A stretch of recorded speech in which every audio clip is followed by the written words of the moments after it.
El gigante de hierro. Es malo matar, pero no es malo morir.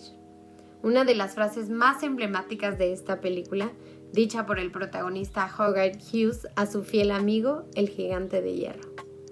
Esta película animada fue dirigida por el guionista, realizador de cine y director Brad Bird en el año 1999. Un filme situado en el año 1957 en la pequeña localidad de Rockwell. Alguien ha visto cómo un enorme hombre metálico caía al mar. Un imaginativo niño descubre que se trata de un robot gigante, cuyo apetito de metal es insaciable. Entre ambos nace una fuerte amistad, pero el gobierno envía a un agente para investigar los hechos. El niño esconde a su nuevo compañero en la chatarrería de un amigo, pero los habitantes del pueblo comienzan a sentirse aterrados porque creen que es una nueva amenaza en plena Guerra Fría. Ahora que ya saben más o menos de qué va esta película, les queremos mencionar algunos datos importantes acerca de ella. El desarrollo de esta comenzó en 1994, en forma de musical, con la implicación de Pete Townshend de la banda de The Who, aunque el proyecto no tomó verdadera forma hasta que Bird fue contratado como director, y fichó a McCandless en el año 1996 como guionista. La película se creó con animación tradicional, aunque el protagonista, el gigante de hierro, es una imagen generada por computadora. La película fue creada con un reducido equipo de artistas y con la mitad de tiempo y presupuesto que muchos otros largometrajes de animación. La banda sonora fue compuesta por Michael Kamen e interpretada por la Orquesta Filarmónica Checa. El gigante de hierro, una película que en los 21 años que hace que se estrenó ha demostrado una capacidad extraordinaria para envejecer sin que le pesen encima los lustros transcurridos, dejando claro al mismo tiempo que es una cinta por la que es muy probable que nunca pasen los años. Es uno de esos filmes que sorprendieron a la audiencia con su grandilocuencia. Por un lado, es la historia en caricaturas de un niño que se hace amigo de un robot llegado del espacio exterior. Pero por otro, es una clara crítica a la política estadounidense de los años 50, a la vez que sirve de alegoría al pánico colectivo que estaban viviendo por la Guerra Fría mientras sucedía la carrera espacial entre los soviéticos. La línea general de esta película está ampliamente influenciada por, en aquel entonces, la gran popularidad y el crecimiento que tenía el fenómeno OVNI, esto en años posteriores al caso Roswell de 1947. Esto sumado con la paranoia y crisis que se vivía en los Estados Unidos, pasando por los años de la guerra de Corea, entrando ahora a los conflictos que se esperaban que fueran bélicos entre la Guerra Fría, que terminó siendo más de ideologías. La película es muy evidente al darnos a entender que estamos pasando por esta línea de tiempo de aquel entonces, los conflictos que se vivían en la Guerra Fría, sobre todo ideológicamente, y la paranoia que vivían las personas. ¿Cómo podemos ubicar esto? Porque incluso podemos dar a entender, o la película puede dar a entender, que el papá de Hogarth haya fallecido en los tiempos de la Guerra de Corea o a los principios de la Guerra Fría. Esto también se recalca bastante, sobre todo porque en la secuencia inicial podemos ver al satélite Sputnik, que fue lanzado por los rusos, por la Unión Soviética, en aquel entonces cuando se creía la carrera armamentística.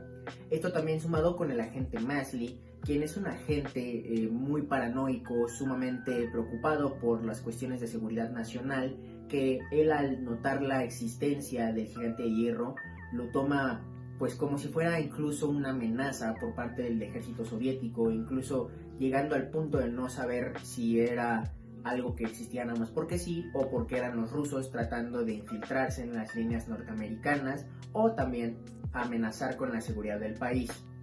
La paranoia del agente Mansley se refuerza aún más en el clímax de la película, donde él no dudará por ningún segundo el hacer uso de cualquier medio, emplear cualquier tipo de medio, para poder neutralizar esta amenaza a toda costa, llegando al punto incluso de lanzar una bomba atómica directamente al pueblo donde viven los protagonistas.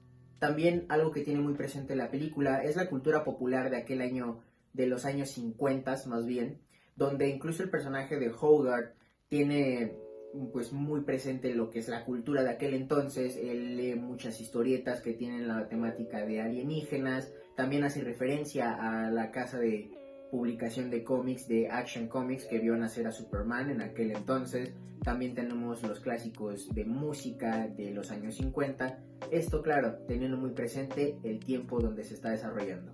Por su parte, también tenemos al personaje de Dean, quien es quien ayuda a Hogarth a esconder al gigante de hierro.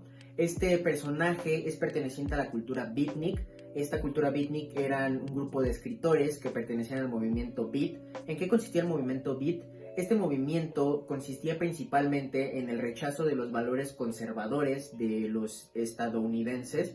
Se podría decir norteamericanos, pero norteamericanos abarcamos una gran área, así que específicamente los estadounidenses, como no era la religión, el libertinaje sexual, el tener muy presente a la patria primero. Todo ese rechazo era de lo que se trataba y este personaje lo recalca mucho, sobre todo en una caricaturización un poco más notoria, sobre todo en la vestimenta, en el siempre traer las gafas oscuras, la barba de mosca, todo ese tipo de movimiento.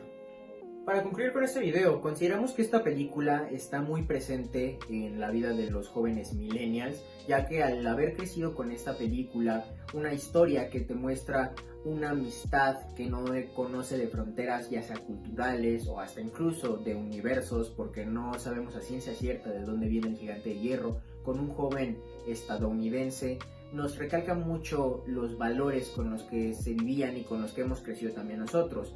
Esto sumado con que viene arrastrando un conjunto de ideologías que ya se manejaban en aquel entonces, en los años 50, la paranoia, el temor que vivían las personas en aquel entonces de no saber tan siquiera si su vecino podría ser un infiltrado de la Unión Soviética, podría ser un espía ruso. Eso es algo que vivían mucho las personas, pero esto también tiene que ver mucho por parte de los medios, cómo se los reflejaban a ellos. Este también punto creo que se refuerza bastante con uno de los diálogos que tiene el general al estar conversando con el agente Mansley, que él le comenta que, pues bueno, el gigante no saben si es ruso o no, pero el diálogo que dice el general no me importa, solo sé que no es norteamericano. Creo que ya dice bastante de el pensamiento de aquel entonces. Todo lo que no sea norteamericano es malo. Entonces creo que yo al poder ver este tipo de mensajes y analizarlos con lo que se vivía el temor de la Guerra Fría, es una parte muy padre de analizar, sobre todo porque estás viendo por un lado la amistad que se puede tener, como por otro lado todo el choque ideológico y el conflicto ideológico que se vivía en aquel entonces. Muchas gracias por su atención.